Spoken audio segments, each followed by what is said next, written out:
Atölye Masal YouTube kanalımdan herkese merhabalar. Arkadaşlar bugün sizinle araba süsü minik kuş tarifimin ayak kısımlarını çalışacağız. Nasıl yapmışız onu bir göz atacağız. Öncelikle malzemelerimizi tanıyalım. Teli kesmek için bir aparatım var. Makasım, ten rengi ipim, çiçek tutkalım ve telim var. Çiçek teli olarak geçiyor arkadaşlar. 0.80 milim bir tel kullanıyorum ben. Tarife geçmeden önce kanalıma ücretsiz abone olabileceğinizi hatırlatmak isterim.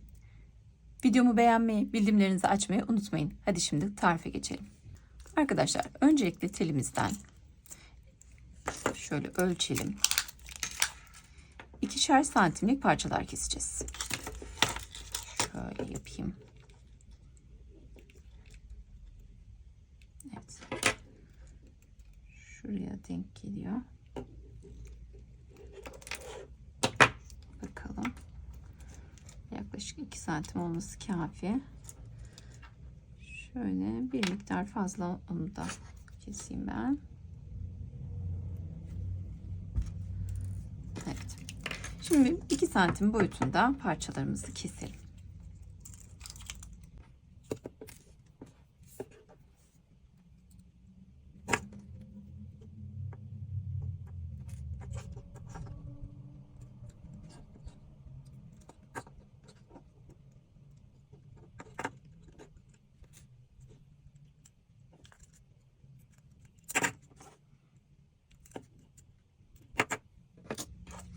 Evet.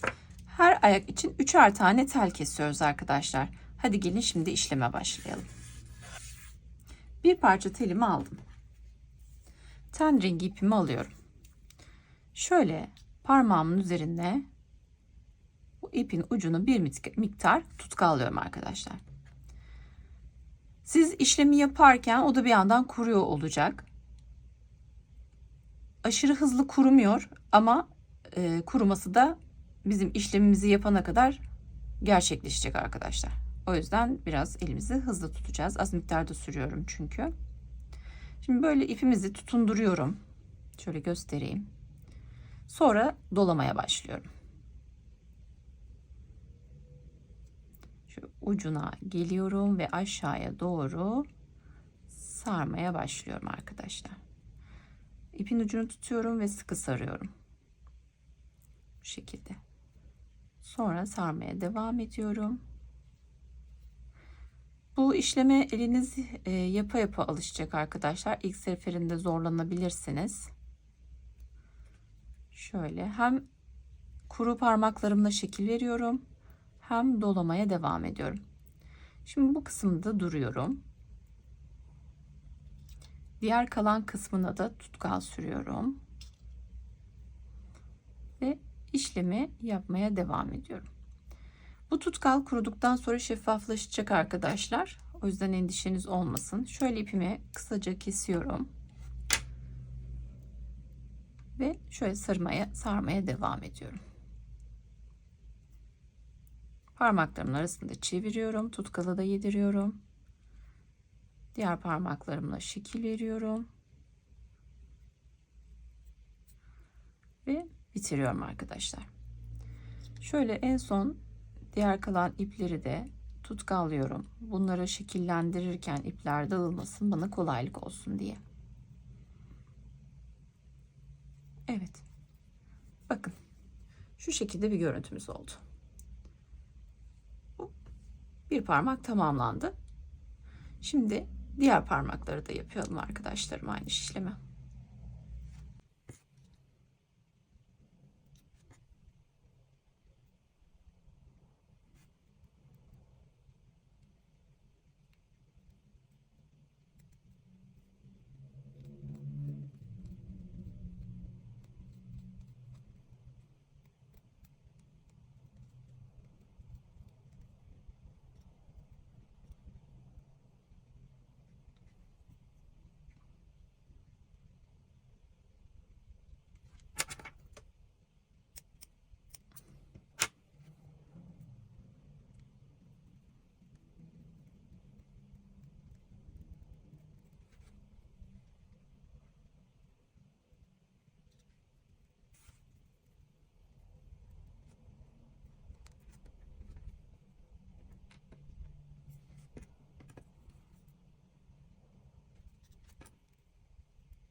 Evet arkadaşlarım, şimdi alt parmağı tamamını ben sararak hazırladım. Şimdi ayak formu vermek için işlemimize devam edelim. Bu parçaları yine tutkal kullanacağım tabi bu arada. Ortadan ikiye U şeklinde kıvırıyorum arkadaşlar. Şöyle bir form veriyorum. Hepsine aynı işlemi uyguluyorum.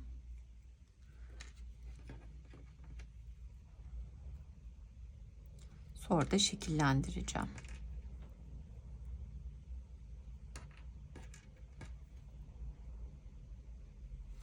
Evet.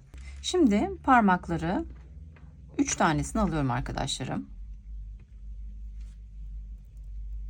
Ortadakini birazcık uzun bırakacağım ön tarafta. Diğer 2 tanesini yanlara alacağım. Ölçülerinde oynayarak da yapabilirsiniz bu uzunluk konusunu.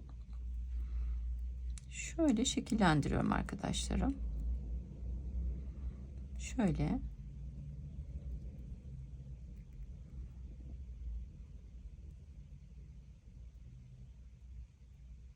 İki tanesi bir olacak. Üçüncüsü aşağıda o kalmış olacak. İki tanesi üstte kalacak.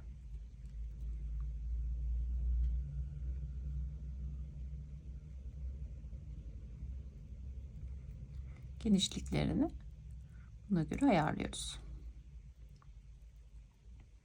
Şöyle önde bu şekilde bir görüntü elde edeceğiz. Arka kısımları da şöyle üst üste getiriyorum. Onu komple ucuna kadar saracağız.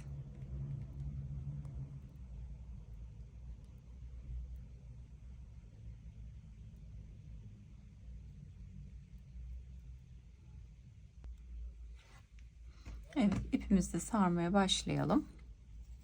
İpimizin ucunu yine tutkallıyorum. Şöyle burada konumlandıralım.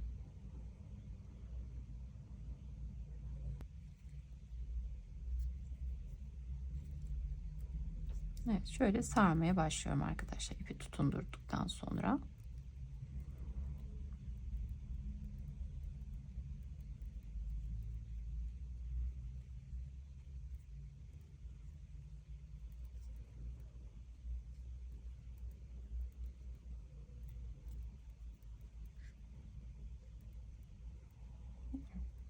Şimdi ipimizi keselim. Yine bir miktar tutkallayalım. Ve sabitleyelim.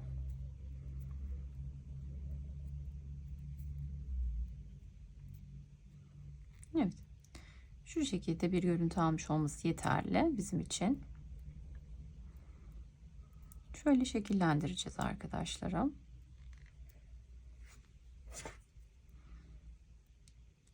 Parmakları da şöyle şekillendirebiliriz. Şeklini değiştirebiliriz. Gördünüz mü? Şöyle bir hal alacak. Evet arkadaşlarım, şimdi diğer ayağı da yapalım. Aynı şekilde parmakları konumlandırdım. Ve şöyle sarmaya başlayacağız bunu da. Şöyle sararak devam edeceğim. Ve devam ediyorum arkadaşlar. Yine bir miktar tutkal yardımıyla ipimi tutunduracağım. Şöyle keseyim.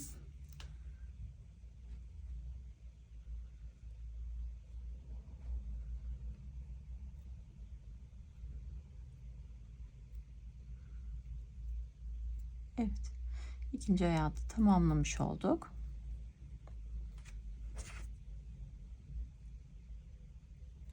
Şöyle kıvıralım arkayı. Parmakları şekillendirelim.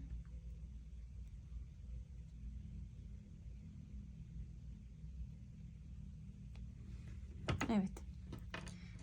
Şöyle 2 adet ayağımız hazır olmuş oldu arkadaşlar. Hadi gelin şimdi bunları kuşumuza monte edelim. Şimdi arkadaşlar kuşumuzun gövdesi hazır. Arzu ederseniz siz kanatları tamamını bitirdikten sonra ayak kısmını dikebilirsiniz. Ben videoda rahat gösterebilmek adına bu şekilde yapmayı tercih ettim. İğnemi alıyorum. Bir miktar ipimi kesiyorum. İğnemizi ipimizi geçirelim. Şöyle bir düğümleyeyim. Şöyle nerede konumlandıracağımızı kararlaştıralım. Ardından da dikişe başlayalım. Bakın. Şöyle yapmak uygun olacak. Siz de yine göz kararı belirleyebilirsiniz. Benim için şu kısım ideal. Şöyle ben belirliyorum. İğnelerinizle de belirleme yapabilirsiniz. Şuradan şöyle bir çıkayım. İpimi geçireyim. Şimdi şöyle ayağa koyduğumda nereye gelecek bir bakayım.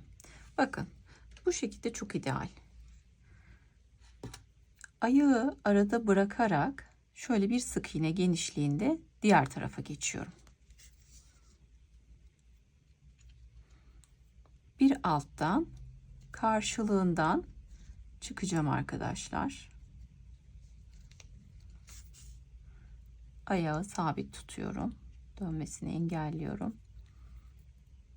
Bir alttan yine karşılığından ipi ayağa dolayarak geçiyorum. Her taraftan çıkıyoruz ve burada sağlamlaştırıyorum arkadaşlar.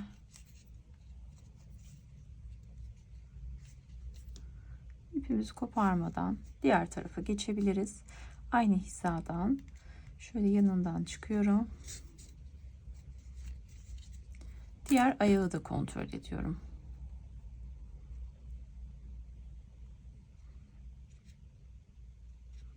Şöyle yanına konumlandıracağım. Diğer taraftan şöyle çıkalım. Bir alta geçelim. Ayağı sıkıştıracağım orada.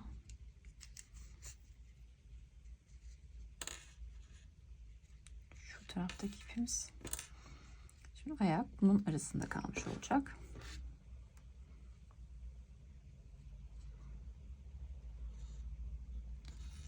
Şöyle yerimizi belirleyelim.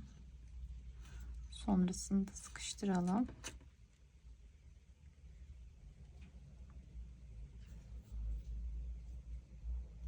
Evet. Şöyle biraz daha aşağı indirebiliriz. Bir tık yukarıda kaldı. Evet. Şöyle olacak. Tamam. Şimdi aynı işlemi yine bir sağından bir solundan çıkarak ayağı ipin arasında bırakarak üzerinden ip dolamış olarak devam ediyoruz. Şöyle biraz yandan çıkalım. Dikişimiz görünmesin.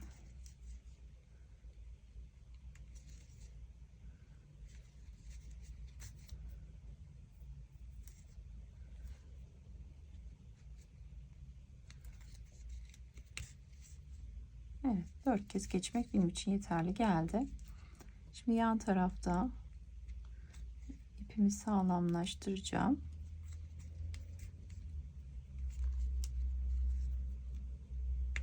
Ve uzak bir yerden çıkarak ipimi keseceğim.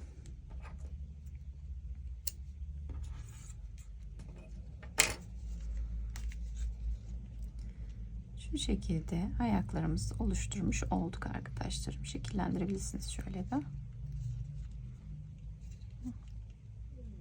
Parmaklarla bu şekilde oynayabilirsiniz.